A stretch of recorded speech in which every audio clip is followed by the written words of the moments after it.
மத்தேயு நற்செய்தி நூல் 13ஆம் அதிகாரம் 54ஆம் வசனம். இயேசு கிறிஸ்து தாம் வளர்ந்த ஊரிலே வந்து அவர்களுடைய ஜெபாலயத்திலே அவர்களுக்கு உபதேசம் பண்ணினார்.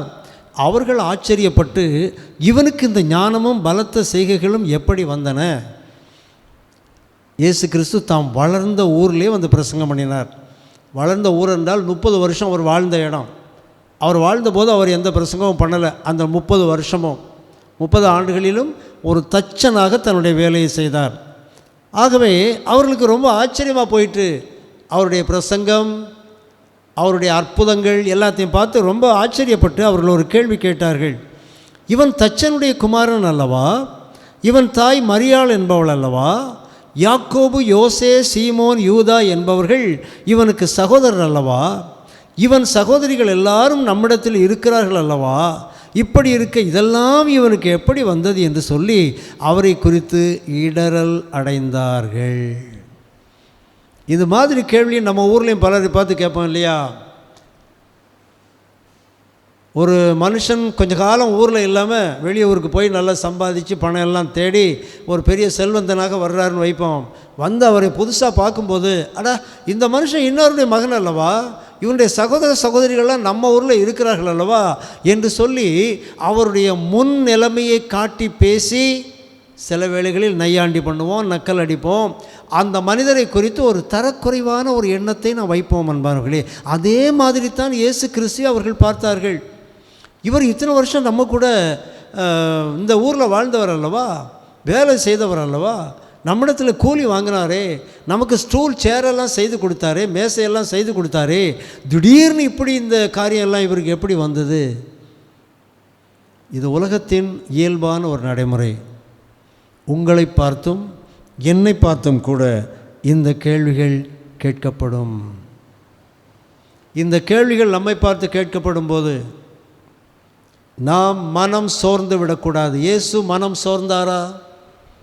அவரை கேலி பண்ணாங்க, அவரை கிண்டல் பண்ணினார்கள்.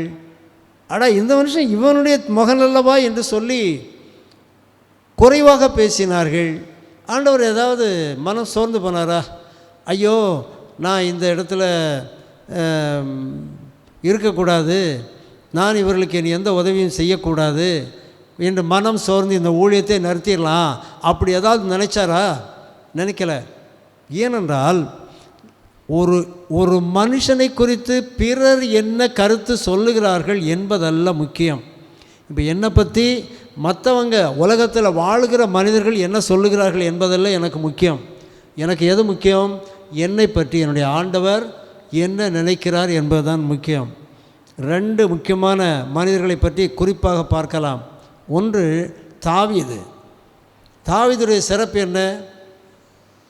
அவனுடைய வாழ்க்கையின் ஆரம்பத்திலே கிட்டத்தட்ட ஒரு 19 வயசு இருக்கும்போதே தாவீது கோலியாத்தை கொன்ற ஒரு மாவீரன். ஆனால் அவன் கோலியாத்தை கொல்றதுக்கு முன்னால் யாராவது தாவீதை உற்சாகப்படுத்தினாங்களா? நக்கல் அடித்தாங்க, கேலி பேசினார்கள்.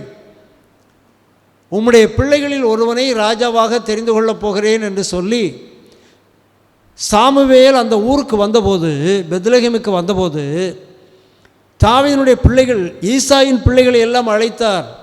ஆனால் அந்த தகப்பன் என்ன பண்ணார்? இளையவனை விட்டுக்கிட்டு மற்ற எல்லாரையும் அழைத்து கொண்டு வந்தார். காரணம் என்ன? அவன் இளையவன், இழப்பமானவன், யுத்தத்துக்கெல்லாம் தகுதி இல்லாதவன், ராஜாவுக்கு பொருத்தமற்றவன், ஆடு மேய்க்கிறவன் என்று சொல்லி ஒதுக்கி வைத்தான். பாருங்கள், அதனாலே தாவீது மனம் கலங்கவில்லை. கடைசியாக ஒரு நாள் படைமுகத்துக்கு வந்த பொழுது அண்ணன்மாருக்கு சாப்பாடு கொடுக்க வந்தான். வந்தபோது கோலியாத் அங்கே வந்து நின்று கொண்டு இஸ்ரவேலின் ஜனங்களை இகழ்ந்து பேசுகிறான். அப்பொழுது தாவீது, நான் கோலியாத்துக்கு எதிராக சண்டைக்கு போவேன் என்று சொன்னான். யாராவது அவனை உற்சாகமூட்டினார்களா? ஒருத்தர் கூட அவனை உற்சாகமூட்டவில்லை. அண்ணன்மார் வந்து அவனை கேலி பேசினார்கள். ஆடுகளை எங்கே விட்டுட்டு வந்த? நீ யுத்தத்தை பார்க்க அல்லவா வந்தாய்? உன் துணிகரத்தையும் உன் இருதயத்தின் அகங்காரத்தையும் அறிவேன், போட வீட்டுக்கென்று விரட்டினார்கள். யாரும் உற்சாகப்படுத்தவில்லை. அதுபோல் இங்கே ஒரு வாலிபன் வந்திருக்கிறான், கோலியாத்துக்கு எதிராக சண்டைக்கு போகிறான் என்று சொல்லி சவுல் ராஜாவிடத்தில் போய் சொன்னார்கள். ராஜா தாவீதை அழைத்தார். தாவீதை பார்த்த உடனே அவருக்கு இருந்த கொஞ்ச நஞ்ச இருந்த நம்பிக்கையும் போயிட்டு, இந்த சிறுவன் எப்படி போய் கோலியாத்துக்கு எதிராக சண்டை போடுவான் என்று சொல்லி ராஜாவும் அவனை துரத்த ஆரம்பித்தார். தாவீது ஓடிட்டானா? ஓடலை. மனம் கலங்கி விட்டானா? சோர்ந்து போனானா? சோர்ந்து போகவில்லை. நான் போகிறேன் என்று போனான். 5 கூழாங்கல்களும் ஒரு கவனம் எடுத்துக்கொண்டு போனான். கோலியாத்துக்கு கிட்ட போன போது கூட கோலியாத் அவனை கேவலமாக பேசினான். தடியோடு நீ வருவதற்கு என்னை நாய் என்று எண்ணிக்கொண்டாயா? நீ வாடா சிறு பயலே, உன்னுடைய மாம்சத்தை இன்றைக்கு ஆகாயத்து பறவைகளுக்கு சாப்பாடாக போடுகிறேன் என்று சொல்லி கேலி பேசினான். அந்த கேலியிலும் தாவீது சோர்ந்து போகவில்லை. தாவீது என்ன பண்ணான்? பதிலுக்கு கோலியாத்தை பார்த்து, நீ ஈட்டியோடும் பட்டயத்தோடும் கேடயத்தோடும் வருகிறாய், நானோ நீ நிந்தித்த இஸ்ரவேலின் தேவனுடைய நாமத்தினால் வருகிறேன் என்று சொல்லி கோலியாத்துக்கு எதிராக போனான். அன்பானவர்களே, தாவீதன் அந்த வெற்றிக்கு காரணம் என்ன? அவன் உலகம் தன்னை கேலி பேசுவதை கணக்கிலே எடுத்துக்கொள்ளவில்லை. உலகம் தன்னை குறித்து தரக்குறைவாக எண்ணுவதை அவன் கணக்கில் எடுத்துக்கொள்ளவில்லை. அவன் கண்ணு முன்னால் ஒரே ஒரு ஆளை வைத்திருந்தான். யார்? பிதாவாகி தேவன். இறுதியில் என்ன நடந்தது? யார் ஜெயிச்சா? கோலியாத் ஜெயித்தானா? தாவீது ஜெயித்தானா? தாவீது வென்றான். காரணம் என்ன? மனசோர்வுகள், கலக்கங்கள் சில வேளைகளில் வரும். பிறர் நம்மை பற்றி கொஞ்சம் குறைவாக பேசுவாங்க. இவெல்லாம் என்ன பண்ண போகிறான்னு சொல்லுவார்கள். ஆனால் நம்மோடு கூட இருக்கிறவர் நம்முடைய ஆண்டவர் என்கிற பரிபூர்ணமான விசுவாசத்தோடு நாம் முன்னேறி செல்ல வேண்டும். பழைய ஏற்பாட்டில் இன்னொரு மனிதர் இருக்கிறார். அவருக்கு பேர் யோசேப்பு. அந்த மனிதரும் தன்னுடைய இள வயதிலே அண்ணன்களால் குழியிலே தூக்கி போடப்பட்டவர். பின்னர் அவர்களாலேயே விலைபேசி விற்கப்பட்டவர். அவரை வாங்கிட்டு போன மனிதர்கள் இஸ்மவேலர் அவரை ஒரு வீட்டில் அடிமையாக விற்றார்கள். அப்பாவுக்கு செல்லப்பிள்ளையாக இருந்த யோசேப்பு பலவர் அங்கி வாங்கி கொடுத்துருந்தார் அந்த அப்பா அந்த மகனுக்கு. அப்படி செல்லப்பிள்ளையாக இருந்தவன் இப்போ எங்கே இருக்கிறான்?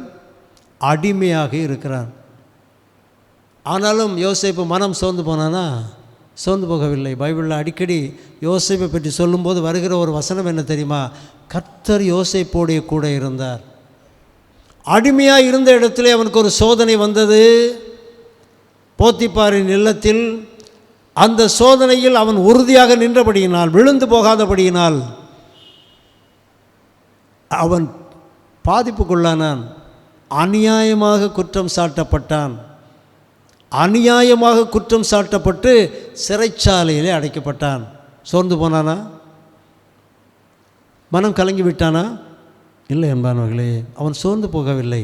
அவன் மனம் கலங்கவில்லை. சிறைச்சாலையிலும் அவனுக்கு பிரச்சனை வந்தது. அங்கே பானபாத்திரக்காரன், சுயம்பாகி அப்படின்னு 2 பேர் ஒரு நாள் 2 சொப்பனம் கண்டாங்க.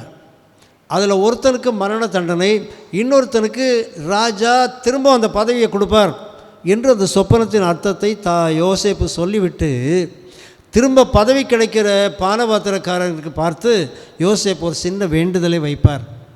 நான் இந்த சிறைச்சாலையை வர்றதுக்கு எந்த தப்பும் நான் பண்ணலை. நீ ராஜாவிடத்திலே போகும்போது என்னை பற்றி மனசில் நினச்சிக்கோ, எனக்காக ஒரு வார்த்தை ராஜாவிடத்தில் பேசு என்று சொல்லி அனுப்பினார். அவன் யோசேப்பை நினைத்தானா? மறந்தானா? மறந்தான். தனக்கு உதவி செய்த தன்னுடைய சொப்பனத்துக்கு பதிலை சொன்ன யோசேப்பை பானபாத்திரக்காரன் மறந்தான். நீங்கள் கொஞ்சம் யோசித்து பார்த்தீங்கன்னா தெரியும். பானபாத்திரக்காரன் ராஜாவுடைய சமூகத்தில் வேலைக்கு போன பிறகு தாவீது ஒவ்வொரு நாளும் காத்துட்டே இருப்பான் இல்லையா? இந்த பானபாத்திரக்காரன் ராஜாவிட்ட சொல்லி என்னை இங்கிருந்து தப்புவிப்பதற்கு அழைத்து செல்வதற்கு ராஜா ஆள் அனுப்புவார், ராஜா ஆள் அனுப்புவார்னு காத்து கொண்டே இருந்தான். எந்த ஆளும் வரல. ஆனால் திடீர்னு ஒரு நாள் தேவனாகிய கர்த்தர் குறித்திருந்த ஒரு வேளை வந்தது. கீழே கீழே சென்று கொண்டிருந்த யோசேப்பின் கிராஃப், அதாவது அப்பாட்ட செல்ல பிள்ளையாக இருந்தான், குழியிலே போட்டார்கள், அங்கிருந்து அடிமையாக விற்றார்கள், அங்கிருந்து திரும்ப சிறைச்சாலைக்கு போனான். இவ்வளவு கீழே கீழே கீழே போயிட்டே இருக்கும். சில நேரங்களில் வாழ்க்கை அப்படி போகும். இனிமேல் விமோசனம் கிடையாது என்று எண்ணுகிற ஒரு நிலைமை வரும். ஆனால் எந்த சூழ்நிலையிலும் யோசேப்பு தேவனை மறக்கவில்லை. அதனால் என்ன நடந்தது? பார்வோன் கண்ட சொப்பனத்தின் அர்த்தத்தை யோசேப்பு சொன்னபடியினால் பார்வோன் யோசேப்பை தனக்கு அடுத்த ஸ்தானத்திலே வைத்தார். 13ஆம் வயதிலே விலைபேசி விற்கப்பட்டவன் தன்னுடைய 30வது வயதிலே ராஜாவுக்கு அடுத்த ஸ்தானத்தில் உட்கார்ந்தான். அதான் நடந்தது. இயேசு கிறிஸ்துவை பார்த்தும் இப்படித்தான் சொன்னார்கள், இவன் தச்சனின் மகன் அல்லவா, இவனுடைய சகோதரிகள்லாம் நம்ம கூட இருக்கிறாங்களே, இந்த பெரிய ஆற்றல் இவனுக்கு எப்படி வந்தது? அன்பானவர்களே, இது போன்ற கேலிகளும் இது போன்ற தரக்குறைவாய் பேசப்படுகிற வார்த்தைகளும் நம் மீது வீசப்படும் போது நாம் மனம் கலங்கக்கூடாது. எப்போ மனம் கலங்காமல் இருக்க முடியும்? தாவீதும் யோசேப்பும் எதனால் மனம் கலங்காமல் இருந்தாங்க? ஒரே ஒரு காரணம்தான், கர்த்தர் என்னுடைய கூட இருக்கிறார். ஒரு அருமையான வசனம் இருக்கிறது, 125ஆம் சங்கீதம் 1ஆம் வசனம் வாசியுங்கள். இப்படிப்பட்ட சோர்வான நேரம் வரும்போது இந்த வசனத்தை நாம் வாயை திறந்து சொல்லணும். சங்கீதம் 125:1, கர்த்தரை நம்புகிறவர்கள் என்றென்றைக்கும் அசையாமல் நிலைத்திருக்கும் சீயோன் பர்வதத்தைப் போல இருப்பார்கள். பர்வதம் என்றால் ஒரு மலை. ஒரு மலை அசைமா? அசையாது. அது ஸ்ட்ராங்காக இருக்கும், பலமாக பூமியிலே ஊன்றி இருக்கும். அதுபோல கர்த்தரை நம்புகிறவர்கள் என்றென்றைக்கும் அசையாமல் நிலைத்திருக்கும் சீயோன் பர்வதத்தைப் போல இருப்பார்கள். நான் நம்பினால், நீங்கள் நம்பினால் நாம் என்றென்றைக்கும் அசையாமல் நிலைத்திருக்கின்ற சீயோன் பர்வதத்தைப் போல இருக்க முடியும். எந்த இகழ்ச்சிகள், கேலிகள், கிண்டல்கள் ஒன்றுமே நம்ம ஒன்றும் பண்ணாது. இயேசு கிறிஸ்துவே நமக்கு அதற்கு முன்மாதிரியாக இருக்கிறார். அத்தகைய ஒரு வாழ்வை ஆண்டவராக இயேசு கிறிஸ்து உங்களுக்கும் எனக்கும் தருவாராக. ஆமென்.